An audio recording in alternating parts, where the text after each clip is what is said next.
We are the freaking champions of the world. The Buffalo Bandits, that's right. For the first time in 15 years, 15 long years, your Buffalo Bandits, and we can say it right here proudly on Banditland Boulevard with Trevor Howard and Tony LaMonica, that the Buffalo Bandits are your 2023 National Lacrosse League champions. Tony, how does it feel to be a freaking champion? Well, right now I'm still in awe about the about the outcome. I never expected a blowout the way No, me how they neither. just handled themselves. And just we've been waiting a very, very, very long time for any kind of championship caliber to be back in Buffalo. And this is by far an emotional but yet satisfying win that we desperately needed. And this was the spark, hopefully, that our other teams get the vibe from and maybe bring home a major championship to the football world or the hockey world. But boy, oh boy, we needed this win. No, we did. I mean, going back to 2016, lost to the Rush. 2019, lost to the Roughnecks. 2022, lost to the Colorado Mammoth. This Mm-hmm. year, it almost looked like the same exact storybook, except for this year was different. And the reason why it was different was because we overcame injuries, adversity, stuff that we never really had to go through last year in 2022. And here's Mm-hmm. how the cards kind of fell together. Uh-oh, we're going up against the Colorado Mammoth again. And then even before that, the way that we were winning those playoff games, Rochester, a 20-8 blowout. Both of Mm-hmm. the games against Toronto at home and on the road, a 14-5 win at home, a 17-8 win on the road. Talk about convincing wins. And then you go to game one, and the script was the same from last year. We win in game one by 1 goal in regulation. Mm-hmm. Then we go to Colorado and Denver, and we get the train gets absolutely derailed there, and we're like, oh, here we Yes. go again. Here we go. Time to lock in. And we were frustrated on the last episode of this show. We were really, really animated, frustrated with that. But then Yes, going indeed. into this game, like even going like that game was last Saturday. We're recording this on Tuesday night. Last Saturday, Mm-hmm. Friday night, I'm like, oh man, I'm nervous. I'm nervous. I'm nervous. And then when I woke up on Saturday, I had this overwhelming feeling of confidence. And I was like, this is weird. This is really, really weird. But I feel like we're going to win and we're going to win handily tonight. Then we go in and we put on probably the best performance that we've ever had as far as clutchness goes, setting an NLL record for goals against in a championship final matchup, winning the game 13-4, and for the first time in probably since I've been a Bandits fan, a convincing win over the Colorado Mammoth. First time I've ever really seen that. A 9-goal victory over those guys to secure our first title in 15 years. I mean, that's a Cinderella story, Tony, right there. Yeah, you can't believe how the fact that they shut down Zed Williams and they shut down Ryan Lee and they shut down the guys that have to score goals for Colorado. Yeah, you may have slowed down McLaughlin and you may have slowed down Robinson, but the fact is that you shut down two of their best, and you also got inside Ward's head by not only was the first half promising, saying, hey, Vince is keeping him in the game or Ward's keeping him in the game, but in the end, it's just the confidence level and the strategy that Johnny Tavares has put into these guys' heads. Hey, let's figure out their weaknesses in the first half and let's exploit it in the second half. And it's worked perfectly It has. throughout the entire season. They've been doing it the entire year. And even with, like you said, with the injuries and the setbacks, and yet we still find the victories. And yet again, this team is dangerous when it wants to be. And that proves it right there in game three alone.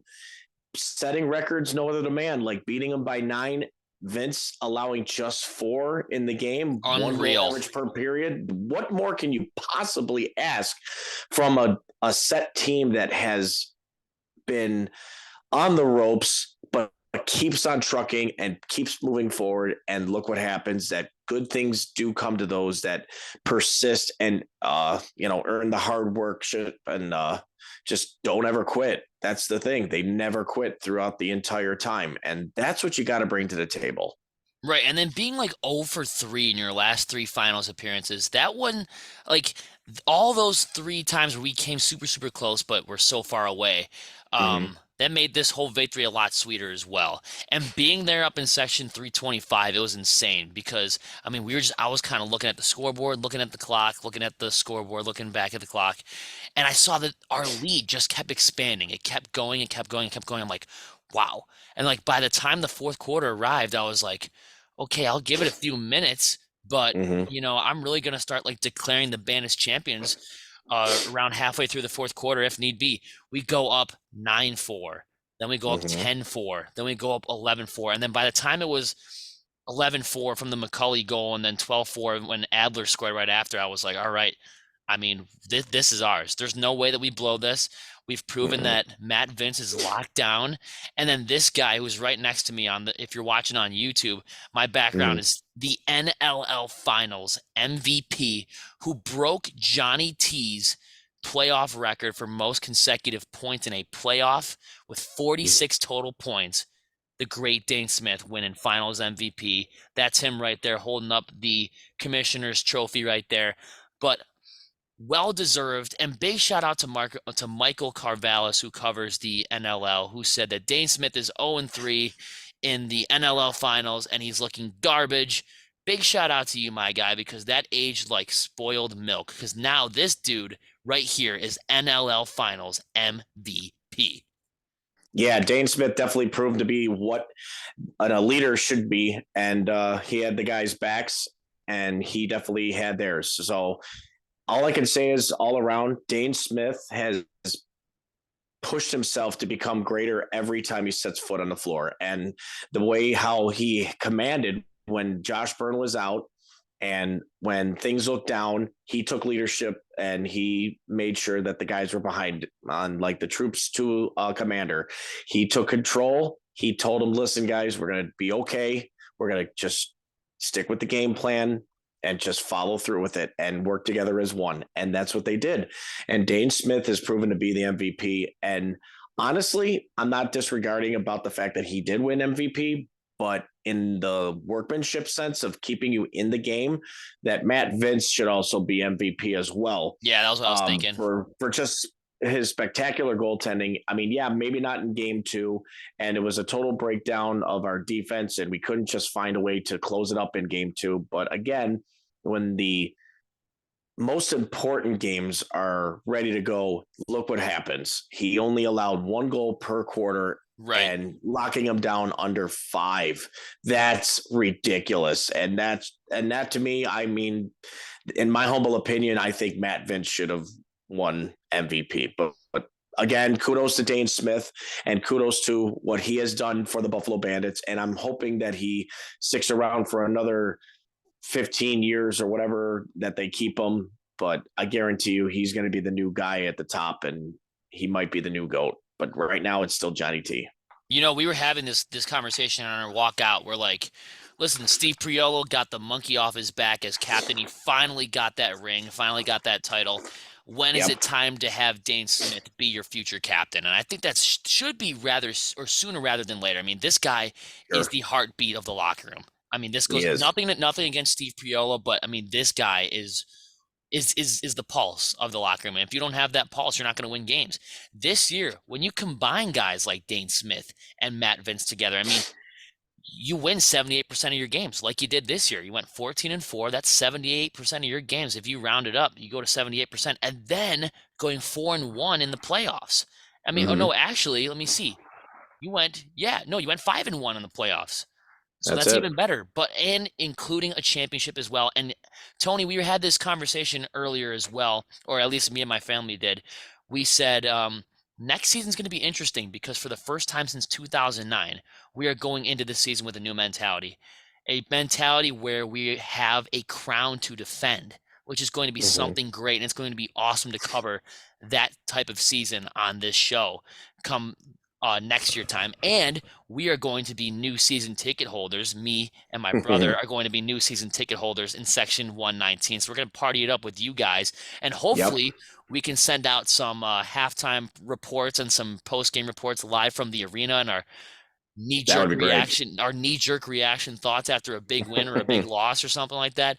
So keep Sure. your eyes open for that on the Banditland Boulevard podcast channel and Spotify account. Keep your eyes peeled for that because we will be back next year. This is a very, very important year to cover next year. But this podcast is all about, or this episode is all about rejoicing because finally we can sign off on the narrative. The Mammoth will never stop beating the Buffalo Bandits. The Mammoth are the Bandits' daddies. Well, guess what? The Bandits finally took them down. And it was so convincing that we were chanting na na na na with less than a minute to go. And we were Yep. singing Country Roads and we were singing Sweet Caroline and we were singing We Are the Champions late in that game because it was so convincing the whole way through and we really didn't stop. That first quarter was probably the most stressful part of the game because it was very, That very was low it. scoring.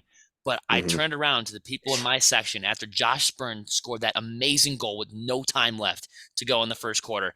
I said, these are the goals that are going to haunt the other teams late in the game. I said, keep your Yeah. eyes open because this is going to haunt the Colorado Mammoth for the rest of this game, I guarantee you. Because if you go into the second quarter 1-1, that's a different game. I don't care if it's 2-1. 2-1, 1-1, they're very, very close. But going into that second quarter 1-1 instead of 2-1 is so different. So the fact that Josh Burns scored that goal with 0.2 of a second left to go, 0.2 of a second. Yep. insanity. Like that was what, in my honest opinion, really, really turned the tide and set the tone for game one. But Tehoka scoring in a minute and a half in on a beautiful goal was fantastic. And there's nobody that's more excited and more happy in that locker room than Tehoka and Anacoke. I don't know if you saw his interview with Channel 4 before the game, but he was Yeah. getting real emotional about like what the city of Buffalo means to him and what a championship would bring to him. I don't think there's anybody more happy in that locker room than, I mean, of course, Dane Smith's happy and Josh Byrne and Fraser and all those guys that have really been chasing after that title and Priolo and Matt Vince winning his fourth ring. And then he said on his Instagram story that he's only got room for 6 more. So hopefully that means that he's coming back next year. But I don't think there's anybody more happy in that locker room than Nanacoke. Yeah, right now, I guess with the way how his emotions were setting in and he was dropping F-bombs on his interview, but oh my God, you could definitely I think there was tell 3 of them. pouring his There was heart. 3 of them. Yeah. He was pouring his heart and soul in that interview, and he knows for a fact that how grateful and how honored he is to play for the Orange and Black and how he got to be a part of history for Buffalo. And you know what? That's what a lot of people out there, for those who have paid the ways for season tickets from start to finish for this year and going on for the future. You know, this was something that they've been waiting for. And as for me and my friends that were sitting in 119, we were all emotionally happy, but we were crying happy tears. And that was the reason why that we as fans have been waiting so long for this. And boy, oh boy, did it hit hard in our hearts, but it was also a happy moment because now we can be known as the champions of the National Lacrosse League. And now we have a title to defend. And that means all the teams now eyes are set on us. And now we have to represent well for the next season to come. We definitely do. And I think with that said, I think we have a couple other key points to talk about. Matt Vince. Dude, I said if they win a championship with Matt Vince, who's taken this team to 3 consecutive 14-4 seasons, they're going to retire his number. Absolutely retire Matt Vince's number once he's done. I hope he's not done. I hope he comes back at age 41 or 42, however old he's going to be by the time next season starts. I hope he comes back and wants to run this thing back. But once he finally hangs him up and passes the torch to Devlin Shanahan or maybe somebody else, this goes without question. Well, first of all, retire the number 9 first, because that's long overdue. So we're waiting to find out where he is. Then after that, yeah, you got to find him he's off the grid for real. But then you got to, after you retire the 9, which is hopefully next season when we have season tickets, that's when you have to retire the 48.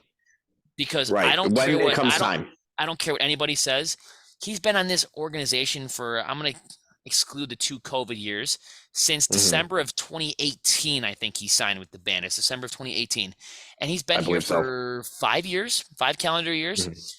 And he has the most career wins as a goaltender in Buffalo Bandits franchise history. That's more than Pat O'Toole.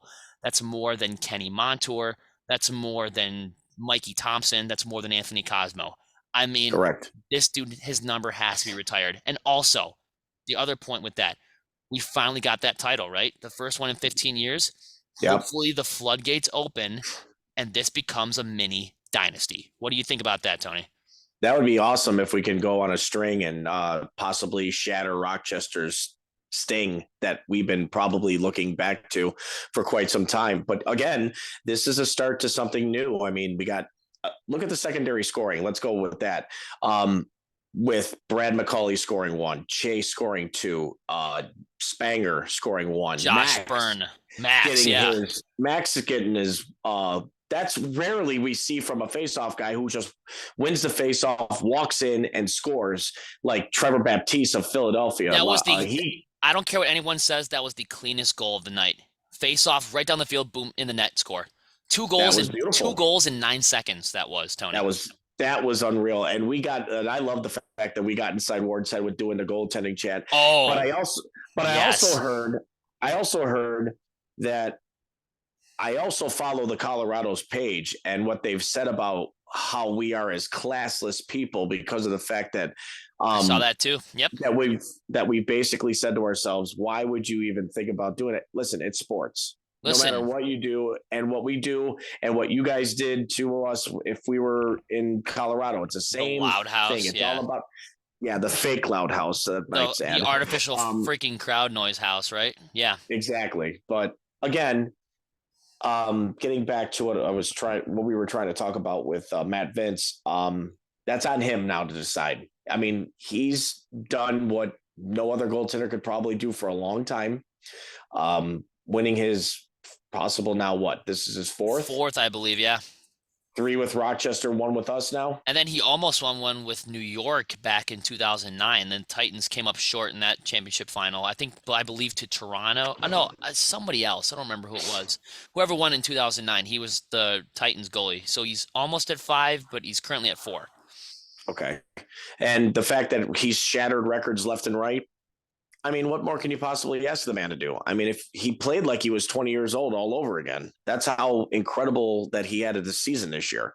But again, we have to wait and see what he says. If he decides to go one more round and think, you know what, if we go back to back, I'll be happy with that. And then I can call it quits and hang him up. But it's all on Matt. He's still got it now to decide. He's still got it. He can have it until 50 years old for all I care. Really, honestly, he could play till he's 50. He's the Tom Brady that we can actually enjoy watching of the National Lacrosse League. Yeah, he's the Tom Brady of the NLL for sure. I mean, he's not going to lose his mojo, I don't think, in at least a few more years. I mean, if you're 41 years old and you're performing like that in the most clutch game that you have to perform in, and that they didn't just slam the door on the Mammoth. They shut the lights off on them. Like no one was home for the Mammoth. And I know that they tried to play a little bit dirty later in the fourth quarter, hitting Josh Byrne up in the jaw with a cross check, I believe it was, with Zed Williams. I wouldn't expect anything less from Zed Williams because, unless he's winning the game, he gets a little cheap and he tries to take little cheap shots at other players. But it doesn't matter because those wounds are temporary. The championship lasts forever, Zed. You would know that because you beat us last year. Right. But they said that we're going to run it back next year. We're going to run it back this year. You went 9-9. This was a miracle run. I think that the Mammoth, honestly, are on a little downfall right now. And the Bandits, with this mentality and this roster, you give them a title to defend.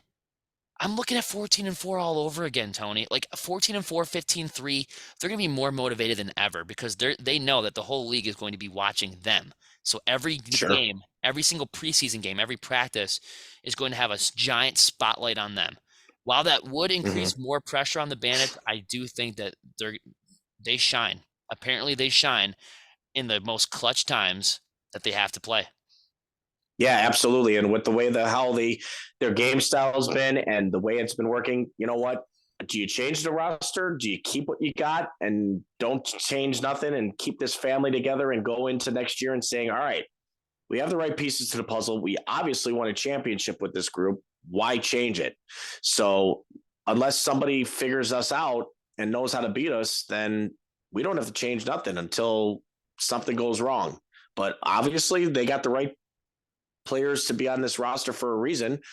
I don't think any of them are going to go anywhere for a while. I mean, a lot of people have doubted a few players, but Well, again, Frazier will be a free agent, and Vince, so far, I think will elect free agency a little bit because I know he signed a 1-year deal before last season. I think Chase Frazier did in the middle of the season, so he's going to be a free agent. Those are the only ones I as see far them. as I know. I see them re-signing him back. I really Yeah, do because I don't think you get rid of him at all. I mean, he still brings that 2-3 goal average possible per game, and he just gets under opponent's skin, and that's something you need sometimes. But he does it smartly, and that's something you got to keep on the team. He doesn't. He's not like Sean Evans, if I may say, and just try to start fights, and he's a little dude. But dude, I mean, you got great talent. You do know the sport of lacrosse, but again, you may cost your team, and that's something you don't want to do. And Chase right. doesn't do that. What Nope. he does, he knows how to kill him with a smile, and that's basically it. And that's all it is.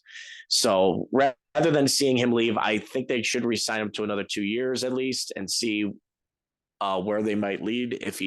If the injuries are still going to hurt, then maybe it might be time to say goodbye. But until then, I wouldn't get rid of him. And at least to Mm-mm. another point, like other players are going to be interested in playing for that team. Like Yes, I don't know what you think, Tony, but Thompsons, I would love to have one. I Williams, would love to have one of the Thompsons on the team. I would love to bring back Benesh. I would love to bring back like maybe. a Joey Rezateritz or a Mitch Jones or somebody like that Mm-hmm. that would love to come back here. But just getting attention from the league. I mean, I've been saying, well, before Georgia Swarm went on that magical run towards the end of the season where they won like 9 out of their last 11 games or something like that. I've been Right. saying free Lyle Thompson. Like, bring him to Buffalo. If you bring That's a Lyle lot. Thompson to, like, he might be interested in coming here because they saw, like, well, let me see. You brought in my brother Jerome. I might want to Yeah. play for that team after they just won a championship, something like that. But you're going to catch attention from some of these upcoming free agents and these top stars that are looking for new teams. They're like, Mm-hmm. hey, I might want to give Buffalo a shot if they're going to let me on here, you know? So That'd be something. winning a championship is not just lifting up the trophy for one night.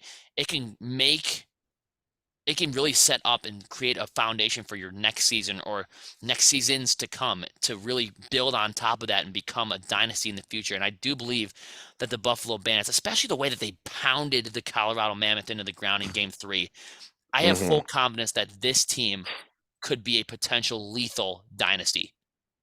Yeah, I think they're going to do good for the next 5 years, especially after breaking that 15-year ice drought and finally seeing the light and really going forward from here. So I think they're going to do good in the next 5 years, with especially keeping Johnny T behind the bench, to tutelage these guys about what it's all about, how to play the game. And I'm sure they're getting a lot of praise of the fact that, you know what, patience does go a long way, but winning that championship is the sweet taste of victory, especially the way how I was so happy when he raised that Yeah, trophy me and too. saying, you know what, it's like a long waited deserving title shot, and he got it. So good for him to get his 5th, but this time, like we were talking about, as a head coach, and he finally did it. So Yep, he's got the awesome job, ring. Johnny T. You did it. So we love you. And guess what, Johnny? You're going to be sticking around with the team. Guess what? You only have room for 9 more rings as a head Yeah. coach. So we'll Yeah. we'll keep you around. Yeah, It please was also win great it. to see Billy D. Smith take the field and hug Yep. Dane. That was awesome to see as well because the last time they won this thing, I mean, Billy D was raising it as a player, and Mark Stainhouse Yep. was raising it as a player, and Phil Sanderson and John Tavares and Kevin Dostie and Delby Paulus and all those players that we remember from Mm-hmm. 2008 that were great, like Roger Weiss, Corey Bomberry, Clay Hill, a lot of those guys. And then obviously the goalie in that game, Mike Thompson, who made the game-winning save with less than 3 seconds to go. But That's right. now it was great to see Matt Vince get his first title in Banditland. Hopefully not his last. We hope. Then, in my honest opinion, future captain Dane Smith winning the NLL MVP was amazing to see. 46 points in the playoffs is absolutely unheard of. And That's sick. if you've ever seen the stats in Bandits history, as far as the record goes, most playoff Mm-hmm. points in a playoff series goes from 3-1. 3 Mark Stainhouse, 2 John Tavares, 1 Dane Smith. So that's a pretty good list to be up there, Dane. That's for sure. To lead that list with those 2 players around you that, in my honest opinion, are 2 of the best Bandits players to ever lace them up. It's great that you passed those 2 in the standings and finally won your MVP. were drinking out of that trophy at Cobblestone and pouring it in other people's mouth. I saw them playing golf with it today. They were Yes. using that. I think Ian McKay, I think he put in a birdie with that on the green, which was pretty cool to Yep. see. But huge shout out to those guys. Like some of the players that we didn't even mention, shout out to those guys too, because everybody contributed. Whether it's, your Brandon Robinsons, who was injured and didn't get to play any playoff games. He was a major part of the regular season that brought us to a playoff spot. Like some of That's those right. players, you have to remember those players that help you get to the playoffs because they were a major role, played a major part in this as well. Yep, you got to remember, you got Dalton Solver, you got Sam LaRue, you got Brad McCauley, you got Dylan Robinson, you got all those guys who, like I said, who have really stepped up, welcoming back Justin Robinson, helping out the defense. That My was huge, God, huge coming back, especially after the torn ACL from previous seasons ago, and just really helping this defense. And again, yes, you get your bumps and bruises because you're not fully 100%, but you're still out there giving it your all. And God bless you for pushing yourself to be that great and to come back stronger and to just beat the mentality out of it. And just fact to say, hey, this may suck as an injury, but you know what? It's not going to hold me back from what I want to play. So Nope. Awesome. I'm so glad they actually kept him, and seeing Frank Brown down there too. And can't wait to see him next year. I loved it. And really lift this defense up even more. And I'm actually stoked to see what their run's going to be now from this year. So we can't all wait for next season already. We're already ready to buy our tickets. We want to see them back at KeyBank Center. We want to see you guys defend your crown and hopefully go. Oh, I don't know how many I could count, but at the moment, I'd like to see a 4 streak. Yeah, I mean, let's start with a big win on opening night. I believe it's next December, probably when we lower the banners and when the players finally get their championship rings. Let's start off with a big win that night.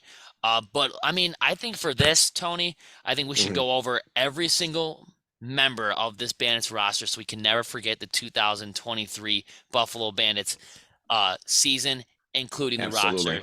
So we want to say our huge thanks to Tehoka Nanakoke, Chris Cloutier, Ian McKay, Max Adler, Brad McCulley, Sam LaRue, Adam Bomberry, Nick Weiss, Justin Martin, Josh Byrne, Steve Priolo, Matt Spanger, Dalton Solver, Ethan O'Connor, Justin Robinson, Kyle Buchanan, Dane Smith, Bryce Sweeting, Chase Frazier, Matt Vince, Devlin Shanahan, Carter McKenzie, Nathaniel Kozevnikov, Joel Taylor, Dylan Robinson, Brandon Robinson, Frank Brown, and of the general manager, Steve Dietrich, and of course, the head coach, Johnny T. Tavares. We want to say a big thanks to them, and congratulations to Chris Swenson as well. After 15 years of ice coldness, finally gets his 5th ring as the Bandits PA announcer as well. So big congratulations to all of you guys who I just mentioned, all of the assistant coaches, all of anyone who works for the team, season ticket manager, anyone in the front office that works. Our Scotty Loeffler, big shout out to him.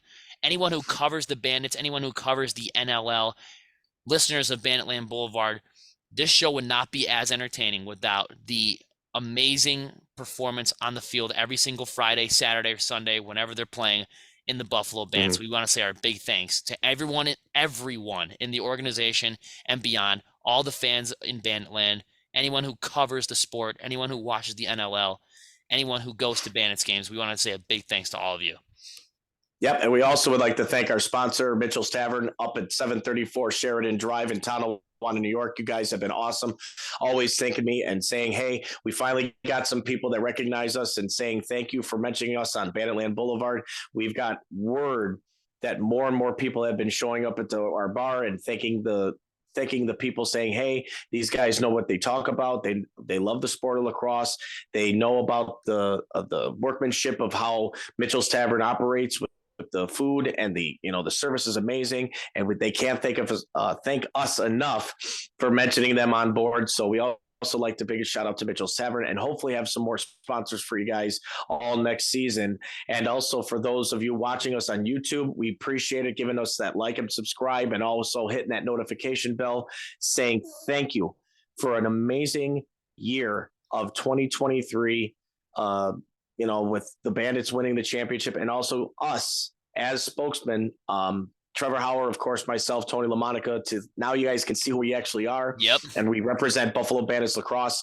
And also to those who just keep on listening to us at Spotify.fm and Anchor, give us that 5-star rating. And again, folks, we thank you very much for chiming in, giving us your input. We would also like for those who did not participate, please reach out to us. We will be gladly to have you on board so you can, give us your input about the Buffalo Bandits Lacrosse, maybe that we have not mentioned before, but we also would love to have you guys on board next season, or possibly if we can get players during the off season, we will continue the show until the next following up season. But again, a big thank you to all of you from both of our hearts, Trevor and myself. Thank you so much for your support. Absolutely. And don't go away, because over the summer, we are going to be doing draft coverage. We're going to be doing recaps of the NLL draft, seeing the new future faces of the Buffalo Bandits. And we're also going to be hoping to get more player interviews and player alumni interviews as well. And maybe some Q&As as well. Maybe we'll get some fan interaction type of podcasts. That would be great. I think that would be pretty cool too. So don't go away. We're going to have some off-season coverage, but this is the last recap until probably next December, or of December 2023. And that's correct. Your Buffalo Bandits winning Game 3 last Saturday by a final score of 13-4 over Colorado Mammoth, claiming our 5th championship title in franchise history. Tony, we are the champions.